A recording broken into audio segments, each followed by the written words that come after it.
اچھا یہ کل جو ہے نا طلاق کے حوالے سے کوئی بات چیت چل رہی تھی نا عرفان رمضان ٹی وی کے اوپر نا، تو یہاں پہ علماء کرام کے درمیان کافی بات چیت ہو رہی تھی. قاری خلیل الرحمان جاوید صاحب حوالے دے رہا تھا کہ ایک مجلس کی 3 طلاقیں وہ ایک ہی ہوتی ہیں، اور مفتی حنیف قریشی صاحب اور ایک دوسرے مفتی رشید صاحب وہ کہہ رہے تھے کہ جی 3 مجلس کی جو ایک مجلس کی 3 طلاقیں وہ 3 ہی ہوتی ہیں. چلے اگر 3 ہی ہوتی ہیں تو پھر یہ مشروط حلالہ کر کے رجوع کیسے کرواتے ہیں؟ یہ مشروط حلالہ کیا اسلام میں کہیں ہے؟ یہ حلالے والی تھوڑی ہے. پہلی بات تو یہ ہے کہ حلالے کا مسئلہ فقہ اہل البیت میں کبھی بھی پیش نہیں آتا جو پاکستان کے اندر رائج ہے اس وقت. اس کی وجوہات ہیں. پاکستان میں چونکہ اب یہ جو 3 طلاق کی ایک مجلس اور 3 مختلف مجالس میں ہونے کا اختلاف ہے، اس کی وجہ سے جو حضرات ایک مجلس میں 3 طلاقوں کو 3 طلاق سمجھتے ہیں، ایک نہیں، تو وہاں پر اب اگر وہ رجوع کروانا چاہیں تو ان کے لیے حلالے کی شرط ہے. چونکہ بہرحال حلالہ کب ہے؟ جب شوہر پہلی دفعہ اپنا حق طلاق استعمال کرے، رجوع کرے، دوبارہ استعمال کرے، رجوع کرے، تیسری دفعہ استعمال کرے. اس تیسری استعمال کے بعد اب اس کی طرف اس کے پاس جو ہے حق طلاق نہیں ہے. جب حق طلاق نہیں ہے تو اب اگر وہ چاہے دوبارہ شادی کرے تو کیا کرے؟ وہ کچھ نہیں کر سکتا. خاتون اپنی مرضی سے کہیں پر شادی کرے گی اور اس شوہر کی مرضی سے طلاق ہوگی. اس کے بعد عدت کی وہ مدت وہ پورا کرے گی، پھر جا کر یہ پرانا شوہر اس سے نکاح کر سکتا ہے. ہمارے ہاں چونکہ ایک محفل میں آپ چاہے 1000 دفعہ کہیں طلاق، وہ ایک ہی طلاق ہے، اس لیے اس طرح کے حلالے کی دکان کھولنے کی ضرورت محسوس ہی نہیں ہوتی. اس لیے اس وقت جو ہمارے معاشرے میں مشکل ہے وہ یہ ہے. اگر آپ گوگل میں جائیں آپ کو حلالہ سینٹرز کی ایک لمبی فہرست نظر آئے گی. یہ لوگوں نے کاروبار بنایا ہوا ہے. روتی ہوئی عورتوں کو میں نے انٹرویو دیتے ہوئے دیکھا ہے جو کہتے ہیں فلان مولوی صاحب نے اپنے مدرسے کے ڈرائنگ روم کو اس کام کے لیے مختص کیا ہوا ہے، یہ سہولتیں رکھی ہوئی ہیں تاکہ وہ حلالہ کر سکیں. یعنی لوگوں کی زندگیوں سے کھیلنا. اس لیے اس پر علماء کرام کو سوچنا چاہیے. اور وہ جو حلالے کا غلط استعمال ہے، یعنی شریعت نے تو غلط نہیں کہا نا، شریعت نے تو رستہ بتایا ہے، لیکن جو غلط استعمال ہے اس غلط استعمال کا رستہ روکنے کی ضرورت ہے. اس پہ مزید میں کامنٹ کرنا چاہتا ہوں. دیکھیں قرآن مجید میں جہاں طلاق دینے کا طریقہ اللہ تعالیٰ نے بیان کیا ہے، الطلاق مرتان فامساکم بمعروف او تسریح باحسان، تو 2 طلاقوں کے بعد تو انسان کو یہ حق ہوتا ہے کہ وہ اپنی بیوی کو حق زوجیت میں معروف طریقے سے روکے رکھے یا اسے چھوڑ دے. اب اسی آیت میں آگے جا کر فرمایا کہ فَإِن طَلَّقَهَا، اب اگر وہ تیسری طلاق بھی دے دے، فَلَا تَحِلُّ لَهُ مِن بَعْدُ حَتَّى تَنكِحَ زَوْجًا غَيْرَهُ. اب آپ دیکھیے کہ قرآن مجید میں طلاق کے یہ تینوں صیغے بغیر کسی قید کے بیان ہوئے ہیں کہ وہ طلاق ایک مجلس میں ہو، 2 مجلسوں میں ہو یا 3 مجلسوں میں ہو، وہ غصے میں ہو یا محبت میں ہو. تو ان صیغوں کا اطلاق یہ بتا رہا ہے کہ قرآن کی روشنی سے یہ بات ثابت ہو رہی ہے کہ اگر ایک ہی مجلس میں 3 طلاقیں واقع ہوں گی تو واقع ہو جائیں گی. دوسری بات یہ کہ یہ جو قرآن مجید میں آگے اللہ تعالیٰ نے فرمایا کہ فَلَا تَحِلُّ لَهُ مِن بَعْدُ حَتَّى تَنكِحَ زَوْجًا غَيْرَهُ، یہ جو منصوبہ بندی کے ساتھ، جس طرح سے علامہ امین شہیدی صاحب نے بھی فرمایا کہ منصوبہ بندی کے ساتھ بعض لوگ اس کو حلالے کا نام دے کر یہ کام کر رہے ہیں. تو بعض روایات میں اس کا بھی ذکر ہے کہ آپ علیہ الصلوۃ والسلام نے فرمایا کہ اللہ تعالیٰ نے حلالہ کرنے والے اور کروانے والے دونوں پر لعنت فرمائی. اللہ اکبر. تو اگر منصوبہ بندی کے ساتھ یہ کریں گے تو ظاہر ہے کہ یہ تو شرعاً ناجائز بھی ہے، شریعت کا مطلوب بھی نہیں ہے.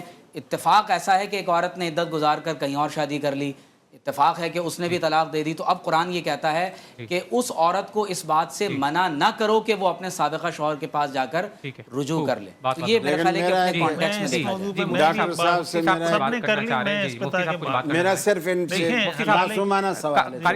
میں آپ کی طرف بھی آپ کو بھی ٹائم دوں گا مفتی صاحب کے پاس. جی مفتی صاحب دیکھیں میں اسی حوالے سے بات کرنا چاہ رہا ہوں. یہ انہوں نے ایک صاحب نے جو سوال کیا نا کہ حلالے کا پھر کیا تصور ہے.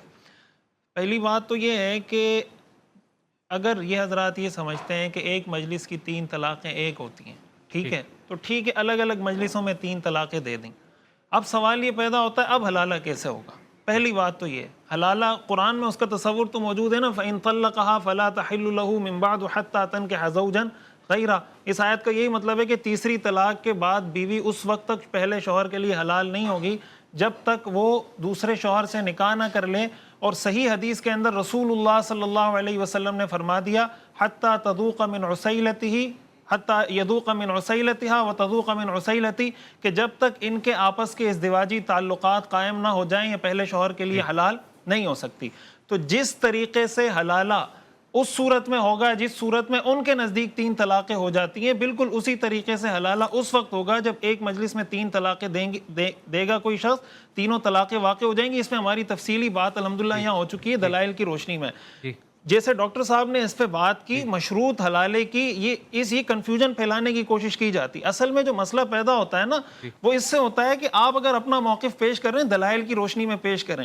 آپ یہ جب ثابت کرنے کی کوشش کرتے ہیں کہ اصل میں یہ حرام کام کر رہے ہیں، یہ آپ کو حدیث کے خلاف لے جا رہے ہیں، یہ قرآن کے خلاف لے جا رہے ہیں. بھائی مشروط حلالہ قرآن جب حدیث میں اللہ کے رسول نے لعنت کر دی، لعن اللہ المحلل والمحلل لہ، تو بھائی کیسے وہ کوئی اس کو جائز کہہ سکتا ہے؟ اب اگر کوئی حلالہ سینٹر کھول رہا ہے تو کیا کسی حنفی عالم سے فتویٰ لے کر اس نے حلالہ سینٹر کھولا ہے، یا کبھی کسی عالم نے اس کے جواز کا فتویٰ دیا ہے کہ یہ حلالہ سینٹر کھولنا بالکل ناجائز اور حرام کام ہے؟ شریعت کی نظر میں اس کی کوئی گنجائش نہیں ہے. شریعت میں جو حلالے کا تصور ہے وہ یہی ہے کہ دوسری جگہ وہ نکاح کرے، نکاح کرنے کے بعد ان کے ازدواجی تعلقات قائم ہوں، اور اس کے بعد اگر اس کو طلاق ہو جاتی ہے، شوہر کا انتقال ہو جاتا ہے، عدت گزارتی ہے، تو پھر وہ پہلے شوہر کے لیے حلال ہوگی.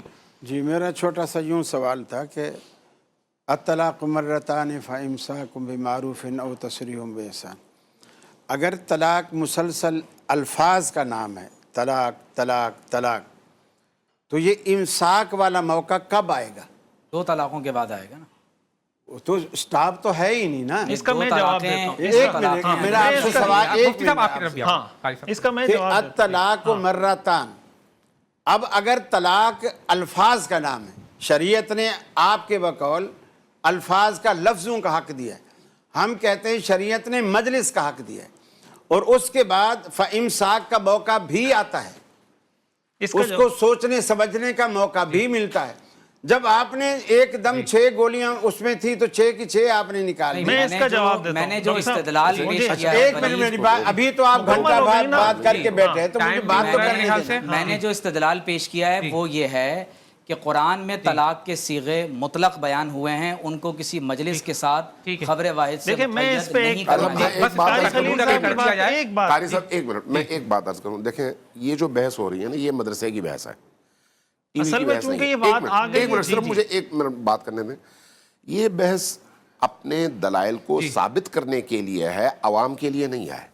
عوام یہاں پر کچھ سیکھنا چاہتی ہیں. آپ دیوبندی مکتب کی نمائندگی کر رہے ہیں، یہ اہل حدیث کی، یہ فرض کریں بریلویوں کی، لیکن ہے تو حنفی ہی، اور میں مکتب اہل البیت کی.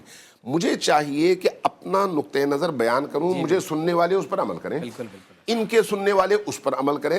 ہم اگر حل کرنا چاہیں قیامت تک بیٹھیں گے، یہ مسئلہ یہاں پر حل نہیں ہوگا.